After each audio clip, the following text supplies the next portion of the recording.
छोटंसं पितळी पातेलं घेतलं, त्यात दांड्याचं जे छोटं पातेलं आहे ते 2 भरून पाणी घातलं आणि हे पाणी आता गरम करायला ठेवलं। खिशीचे छोटे छोटे तुकडे केले। ताटाला डिंकाचं पाणी लावतात, डिंक आणि तेलाचं पाणी असतं ते आधी लावतात आणि ह्या ज्वारीचे पापड लाटण्याच्या पापडांनी गोल गोल गोल गोल पापड लाटतात। हे आहेत स्पेशल ज्वारीचे पापड। यामध्ये 5 शेर ज्वारीला 1 शेर गव्हाचा चीक टाकलेला असतो। याची पूर्ण प्रोसेस पाहण्यासाठी कमेंट बॉक्समध्ये लिंक देत आहे किंवा वरचं आय बटन क्लिक करा किंवा यूट्यूबवर टाईप करा डॉक्टर कीर्ती लोखंडे ज्वारीचे पापड। काही भागात नुसत्या ज्वारीचे धापोडे सुद्धा करतात। धापोड्यांपेक्षा ज्वारीचा पापड हा वेगळा असतो आणि हा चवीला खूप छान आणि मऊ बिस्किटासारखा असा लागतो। हा पापड लाटल्यानंतर सुपड्यावर टाकतात आणि सुपड्यावरून नंतर खाटवर सुकवायला टाकतात। ज्वारीचे पापड लाटायला एक वेगळ्या प्रकारचं स्पेशल लाटणं लागतं आणि हे जे ज्वारीचे पापड लाटायचं लाटणं असतं ते होळीच्या जत्रेमध्येच विकत मिळतं। 2-3 पापड लाटून होतात तोपर्यंत जे पाणी गरम करायला ठेवलेलं आहे ते उकळायला लागतं। ताटेला लाटलेला पापड असा हळूहळू बोटांनी काढून घ्यावा लागतो आणि तो हळूच टाकावा लागतो। यामध्ये एक वेगळं स्किल असतं आणि ते शिकता येतं। सकाळी या सगळ्या बायकांनी बिबळे थापले आणि बिबळे थापलं झाल्यानंतर परत हा ज्वारीच्या खिशीचा घाट घातलेला आहे। खानदेशमध्ये बिबळं बनवतात, ज्वारीचे पापड बनवतात, पान बनवतात, याशिवाय चिकनीचे पापड बनवतात आणि मक्याचे पापड, मक्याचे बिबळेसुद्धा बनवतात। पातेल्यात घातलेलं पाणी आता तापलेलं आहे। आता त्यामध्ये खिशीचं पीठ घालतात।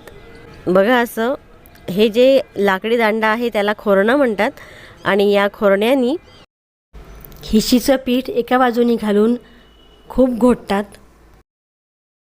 खोरण्याने हाटली मऊ मऊ खिशीचा घाट मस्त जमून आला आणि असा अंदाज घेत थोडं थोडं पीठ घालतात आणि हे छान घोटून काढतात। याला खिशी हाटणे असं म्हणतात। यामध्ये सहसा 2 डिश ठरवून घेतलेल्या असतात तेवढ्या घालतात किंवा मग थोडीशी खिशी जर पातळ वाटली तर परत थोडंसं पीठ घालतात। सरट्याच्या साहाय्याने खोरण्याला लागलेली खिशीचं पीठ खिशी थोडीशी काढून टाकतात आणि पातेल्याला सुद्धा आजूबाजूला लागलेलं ते पण साफ करावं लागतं आणि मधली खिशी मग छान मऊ अशी शिजायला ठेवतात। यावर परत झाकण ठेवून 5-10 मिनटं ही शिजू देणार आहेत। बघा अशा इकडे बिबड्यांचे खाटा तयार आहेत।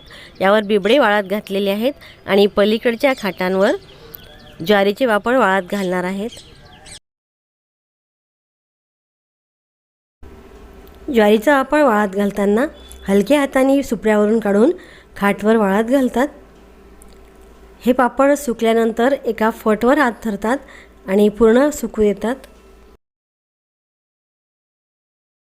खिशीच्या पातेल्यावरचं झाकण काढून परत ही घोटून घेतात आणि परत यावर झाकण ठेवतात।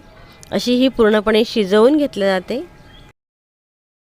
पापड लाटून झाल्यानंतर गरम गरम खिशी तेल आणि तीळ घालून सुद्धा खातात।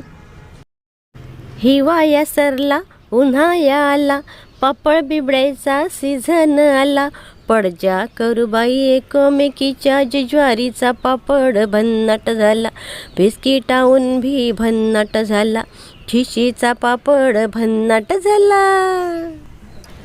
खिशी ताटात काढल्यानंतर जी खालची खरोड राहिलेली असते किंवा पातेल्याला पण आजूबाजूला जी खरोड राहिलेली असते ती पण काढून टाकतात आणि ही न जळलेली कडक कडक खालची खरोड खूपच खायला सुंदर लागते।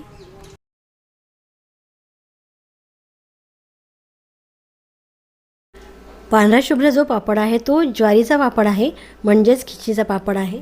पिवळसर दिसत आहे ते आहे बिबडं आणि लाल जे आहे ते पान आहे।